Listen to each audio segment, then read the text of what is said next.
स्वागत है आप सभी का हमारे YouTube चैनल पुलिस माइंड पर।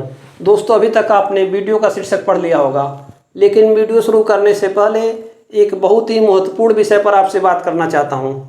दोस्तों, मैं पिछले 10 सालों से हमारे देश में घटित हो रहे दुर्घटनाओं पर नज़र रखता हूं। प्रतिवर्ष करीब 4 लाख से अधिक लोगों की मृत्यु इन दुर्घटनाओं में हो जाती है। दोस्तों, मैं सभी प्रकार की दुर्घटनाओं की बात कर रहा हूँ। सड़क दुर्घटना में प्रतिवर्ष करीब 1,50,000 लोगों की मृत्यु हो रही है।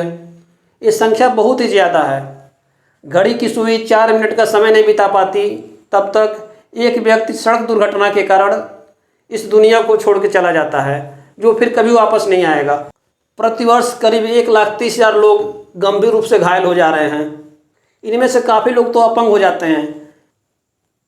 इनको अब अपनी छोटी छोटी आवश्यकताओं की पूर्ति के लिए भी दूसरों पर निर्भर रहना पड़ेगा। करीब 3 लाख से ज़्यादा लोग घायल हो जाते हैं। ये आंकड़ा उन लोगों का है जिन्होंने पुलिस थानों में दुर्घटना की सूचना दी।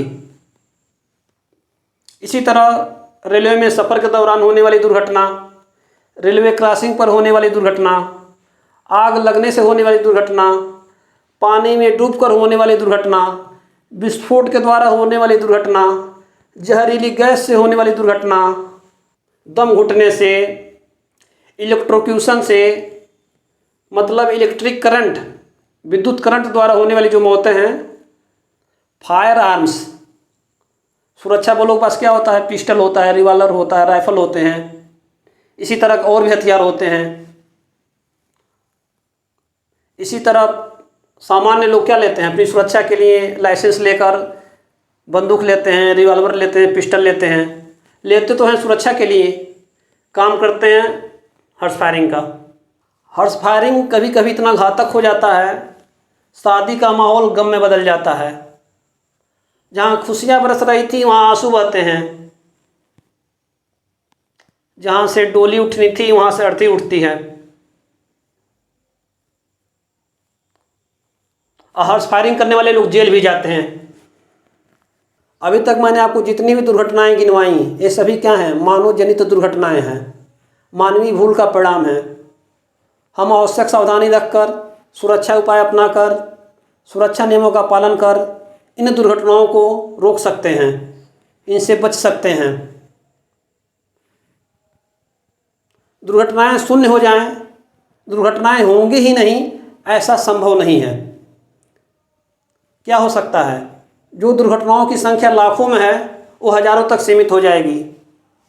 जो दुर्घटना में मरने वालों की संख्या क्या है, वो भी लाखों में है, वो भी हज़ारों तक सीमित हो जाएगा। इसी तरह प्रकृति जनित दुर्घटनाओं में ठंडी, गर्मी, बारिश से तो हर साल काफ़ी लोगों की मृत्यु होती है, लेकिन पिछले कुछ वर्षों में आकाशीय बिजली से मरने वालों की संख्या में काफ़ी बढ़ोतरी हो गई है। इन प्रकृति जनित दुर्घटनाओं को हम रोक नहीं सकते। हम क्या कर सकते हैं? पूर्वानुमान द्वारा। पूर्वानुमान हम नहीं लगा पाएंगे, इसके लिए मौसम विभाग बना है, वैज्ञानिक लगे हुए हैं। वे जो भी चेतावनी जारी करते हैं, जो भी निर्देश जारी करते हैं, उनका पालन कर हम इन दुर्घटनाओं से भी काफ़ी हद तक जान माल का नुकसान कम कर सकते हैं। दोस्तों, मैंने अपने जीवन में एक सपना देखा है, दुर्घटना मुक्त भारत, खुशहाल भारत। ये मेरा स्लोगन है, दुर्घटना मुक्त भारत, खुशहाल भारत। इसके लिए मैं क्या करता हूँ? दुर्घटनाओं को रोकने के लिए जितने भी नियम कानून बनाए गए हैं, इसका मैं व्यापक रूप से प्रचार प्रसार करता हूँ। अभी तक मैं क्या करता था? सड़क पर रोक कर लोगों को समझाता था, लेकिन सड़क पर किसी को रोक कर समझाना वास्तव में बहुत कठिन काम है। इसीलिए मैंने अपना ये चैनल बनाया है। मेरा मुख्य रूप से 4 बिंदुओं पर फोकस है। सबसे पहला, दुर्घटना घटित ही ना हो। दूसरा, दुर्घटना घटित भी हो जाए तो तत्काल इमरजेंसी सहायता कैसे प्राप्त हो। तीसरा, दुर्घटना होने के बाद जो पीड़ित हैं, जैसे जो घायल हो गए, उनके इलाज में काफ़ी रुपए पैसे खर्च हो गए, उसकी प्रतिपूर्ति कैसे होगी। या दुर्घटना में जो इस दुनिया को छोड़ के चले गए, जिनकी मृत्यु हो गई, वे अपने पीछे अपनी पत्नी को, बच्चों को, वृद्ध माता पिता को छोड़ के गए हैं। अब इनके परिवार का क्या होगा? बच्चों की पढ़ाई, बच्चों की शादी कैसे होगी? वृद्ध माता पिता का खर्चा कैसे चलेगा? कहने का मतलब, पीड़ितों को उचित क्षतिपूर्ति कैसे प्राप्त हो, इसके लिए क्या क्या कानून है? सड़क दुर्घटना के मामलों में क्षतिपूर्ति कानूनी अधिकार होता है। अन्य दुर्घटनाओं में भी काफ़ी सरकारी योजनाएं हैं जिसके माध्यम से हम क्षतिपूर्ति प्राप्त कर सकते हैं। चौथी बात, दुर्घटना होने के पहले हम अपने आप को, अपने परिवार को पारिवारिक आर्थिक सुरक्षा, फैमिली प्रोटेक्शन कह लीजिए, इसको फाइनेंशियल प्रोटेक्शन कह लीजिए, से अपने परिवार को कवर कैसे करें। जैसे कि दुर्घटना का तो कोई टाइम होता नहीं, कोई नहीं जानता किसके साथ क्या होगा। तो दुर्घटना होने के पहले वो ऐसा क्या कर ले कि अगर कोई दुर्घटना हो जाए तो उनके परिवार को आर्थिक कठिनाइयों का सामना करना ना पड़े। दोस्तों, जब भी किसी दुर्घटना की खबर सोशल मीडिया के माध्यम से, समाचार चैनलों के माध्यम से मुझे मिलती है, मैं काफ़ी परेशान हो जाता हूँ। मैं मानसिक तनाव में आ जाता हूँ। रात को मुझे नींद नहीं लगती। नींद लगने के लिए नींद की गोलियाँ खानी पड़ती है। मैं लगातार इसी सोच में, चिंता में डूबा रहता हूँ कि हमारे देश में दुर्घटनाओं की संख्या में कमी कब आएगी, कब तक, जब तक बच्चे से लेकर वृद्ध तक सड़क पर आने वाला प्रत्येक व्यक्ति, चाहे वो पैदल यात्री हो, साइकिल वाला हो, रिक्शा वाला हो, ऑटो वाला हो, टैक्सी वाला हो, ट्रैक्टर चालक हो या ट्रक चालक हो, बस वाला हो या टेम्पू वाला हो, सड़कों पर सड़क सुरक्षा नियम का पालन नहीं करेगा, तब तक ये दुर्घटनाएं कम नहीं होंगी। दुर्घटना मुक्त भारत, खुशहाल भारत के निर्माण के लिए आपकी भूमिका क्या हो सकती है? आप भी अपना रोल अदा करिए। पहला, जो लोग आपके नियंत्रण में हैं, परिवार के लोग हैं, घर के बच्चे हैं, उनको सड़क सुरक्षा नियमों की जानकारी करा दीजिए, इसका महत्व बता दीजिए। दूसरा, अगर आप गवर्नमेंट सेक्टर में या प्राइवेट सेक्टर में किसी ऑफिस के बॉस हैं और आपके अधीन सैकड़ों लोग या हज़ारों लोग काम करते हैं, तो आप इन लोगों के लिए भी नियमित अंतराल पर एक छोटा सा सेमिनार आयोजित कर इसमें सभी सुरक्षा संबंधी नियमों की जानकारी देते रहिए। और ये सेमिनार केवल औपचारिकता नहीं होनी चाहिए। मैं पूरी तरह सहमत हूँ, आज के समय में घर के लोग हों या बाहर के, सुरक्षा संबंधी नियमों को सुनना बेकार की बातें समझते हैं। वे एक कान से सुनते हैं तो दूसरे कान से निकाल देते हैं। लेकिन जिस दिन आपने उनको एहसास करा दिया, हेलमेट बोझ नहीं है, हमारी सुरक्षा कवच है, वाहन का इंश्योरेंस पैसे की बर्बादी नहीं है, सड़कें सैर सपाटे, मौज मस्ती, पिकनिक की जगह नहीं है, उस दिन से ये सभी लोग खुद सड़क सुरक्षा नियमों का पालन करेंगे तथा दूसरों को भी सुरक्षा नियमों का पालन करने के लिए प्रेरित करेंगे। शेष बातें आपसे वीडियो के माध्यम से होती रहेंगी। अगर आपके पास भी मेरे लिए कोई संदेश है तो आप हमारी ईमेल आईडी accidenttfreeindia@gmail.com पर भेज सकते हैं। नमस्कार, सड़क सुरक्षा माह चल रहा है। मैं आपको इस वीडियो में बताने वाला हूँ सड़क सुरक्षा के 10 सुनहले नियम, 10 golden rule for road safety. अगर ये नियम आपको पहले से पता है, आप इसका पालन करते हैं, तो आपके लिए तालियां। फिर भी मैं आपसे अपील करूंगा, आप हमारे इस वीडियो को पूरा देखकर अपनी जानकारी को रिपीट कर सकते हैं। अगर आपको सड़क सुरक्षा के 10 सुनहले नियम नहीं पता है तब आपको हमारा ये वीडियो आपको सप्ताह में एक बार ज़रूर देखनी चाहिए। अगर आपको लगता है आपका कोई मित्र, कोई परिचित जिसको सड़क सुरक्षा के 10 सुनहले नियम नहीं पता है, उसे आप ये वीडियो शेयर भी कर सकते हैं। तो सड़क सुरक्षा का पहला नियम चौराहों पर, ज़ेब्रा क्रॉसिंग पर पैदल यात्रियों को सड़क पार करने दें। अपने वाहन को धीमा करें अथवा रोकें। हर साल करीब 25,000 पैदल यात्रियों की मौत सड़क दुर्घटनाओं में हो जाती है। दूसरा नियम, दोपहिया वाहनों को छोड़कर सभी प्रकार के वाहनों में, आप वाहन चालक हो या यात्री के रूप में बैठे हो, आप आगे बैठे हो, पीछे बैठे हो, बीच में बैठे हो, जहाँ भी बैठे हो, अगर आपके सीट पर सेफ्टी बेल्ट दिया हुआ है तो आप उसका उपयोग करिए। चालक के लिए यह नितांत आवश्यक है। कल्पना करिए इस वाहन को किसी दूसरे वाहन ने दाहिने से या बाएं से हिट कर दिया, क्या होगा? चालक ने अगर सीट बेल्ट नहीं लगाई है तो वह उछलकर दाहिने या बाएं गिरेगा। इससे बस का पूरा कंट्रोल खो जाएगा। इस स्थिति में बहुत भीषण दुर्घटना हो सकती है। इसी तरह जो यात्री हैं वो भी उछलकर दाहिने या बाएं गिरेंगे, उनको भी गंभीर चोटें लग सकती हैं। विशेषज्ञों का मानना है सीट बेल्ट का प्रॉपर उपयोग करने से मौत का खतरा 60% तक कम हो जाता है। वर्ष 2019 में करीब 20,000 से अधिक लोगों की मृत्यु सीट बेल्ट नहीं लगाने की वजह से हो गई। सीट बेल्ट के इसी महत्व के कारण सरकार ने सभी प्रकार के वाहनों में प्रत्येक सीट के लिए सीट बेल्ट को अनिवार्य कर दिया है। आने वाले समय में आप बस से भी यात्रा करेंगे तो आपको बस पे प्रत्येक सीट पर सीट बेल्ट मिलेगी। तीसरा नियम, सड़क पर वाहन चलाते समय सड़क यातायात नियमों, चिन्हों का पालन करना चाहिए।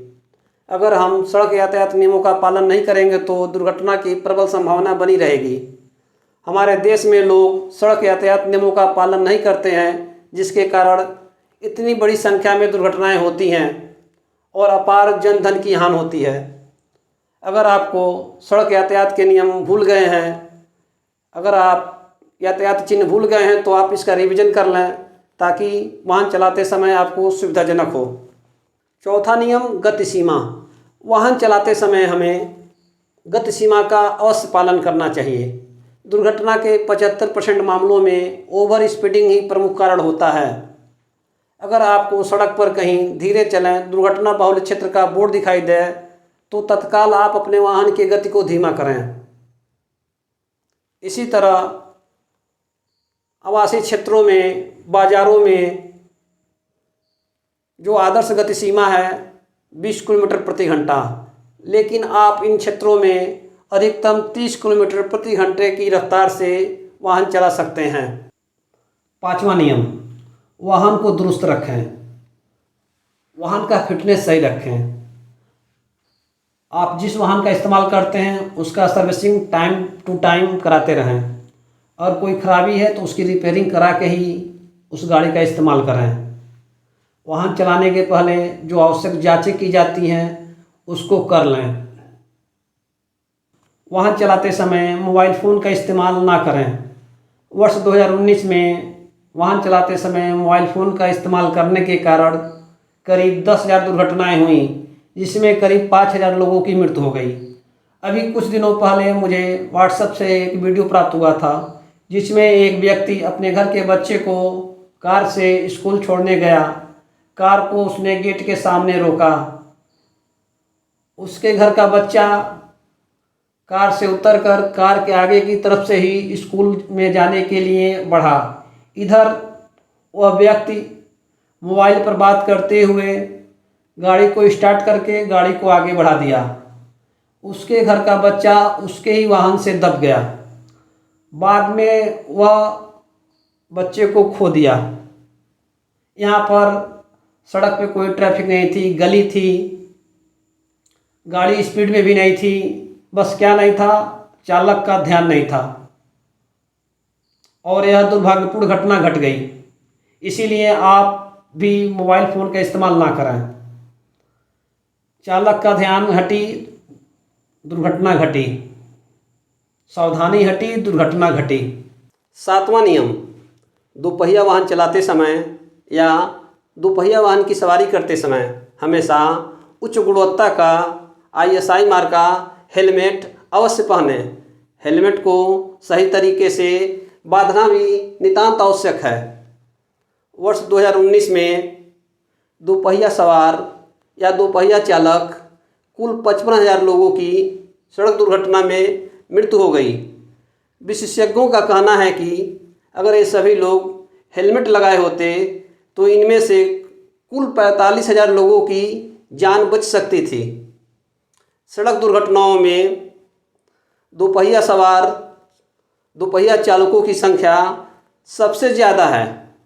हेलमेट लगाओ, जान बचाओ, सिर सलामत, सब सलामत। 8वां नियम, वाहन को कभी भी खतरनाक तरीके से मत चलाएं। वाहन को हमेशा सावधानीपूर्वक चलाएं। एक खतरनाक तरीका क्या है? जैसे जिग जैग ड्राइविंग, सड़कों पर आप स्टंट कर रहे हैं, वाहन को ओवरलोड कर लिए, मोटरसाइकिल है, स्कूटर है, 2 लोगों को बैठने की जगह है, उस पर आपने 4 बैठा रखा, 3 बैठा रखा। कोई ऑटो है, कोई टैक्सी है, उसमें 5 की जगह है, अगर आपने 5 के बजाय 10 कर लिया। आप अपने सीट पर भी नहीं बैठे हैं, उस पर भी आपने किसी को बैठा रखा है। आपने ड्राइविंग सीट पर भी किसी को बैठा रखा है। कोई माल वाहन है, जितनी उसकी क्षमता है उसकी क्षमता से आपने दूना लाद लिया। कोई माल है, पीछे लादा हुआ आपने, पता चला आपने माल इतना लादा है कि माल का काफ़ी भाग बाहर है, बाड़ी से बाहर है। आपने माल वाहन में सरिया लाद लिया, छड़ लाद लिया, लोहे की कोई मशीनरी लाद ली, पता चलता है सरिया का काफ़ी भाग वाहन से बाहर लटक रहा है, कभी आगे लटक रहा है, कभी पीछे लटका हुआ है, कभी दाहिने बाएं भी कुछ हद तक जाता है। और उसके बाद भी आप क्या गलती करते हो? ना कोई सिंबल उस पर लगाया, ना लाल कपड़े बांधे। कभी कभी तो आप रात में लेके चलते हो, हमेशा दिखता है हमको। ये सभी खतरनाक तरीका है। इससे न केवल आपकी जान जा सकती है बल्कि दूसरे की भी जान जा सकती है। तो अपनी सुरक्षा के लिए, दूसरे की सुरक्षा के लिए कृपया ऐसा ना करें। 9वां नियम, वाहन चलाते समय सड़कों पर रोड रेज ना करें। ये रोड रेज क्या है? एक वाहन चालक का दूसरे वाहन चालक के प्रति खराब व्यवहार, असभ्य व्यवहार। पता चल रहा है आप दूसरे वाहन चालक को गाली दे रहे हैं, दूसरे वाहन चालक को रास्ता नहीं दे रहे हैं, किसी के लिए खतरा उत्पन्न कर रहे हैं, सड़कों पर दौड़ लगा रहे हैं।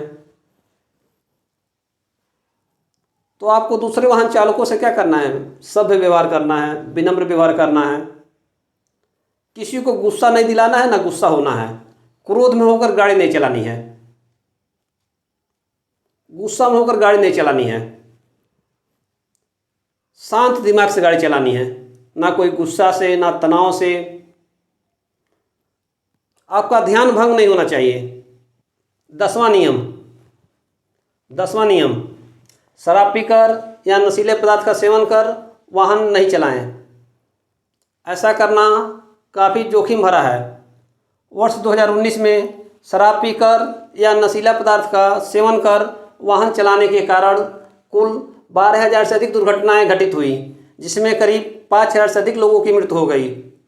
अगर आप शराब पीकर या नशीला पदार्थ का सेवन कर वाहन चलाते हैं और पुलिस द्वारा आपको पकड़ लिया जाता है, तब आपकी गिरफ्तारी कर ली जाएगी।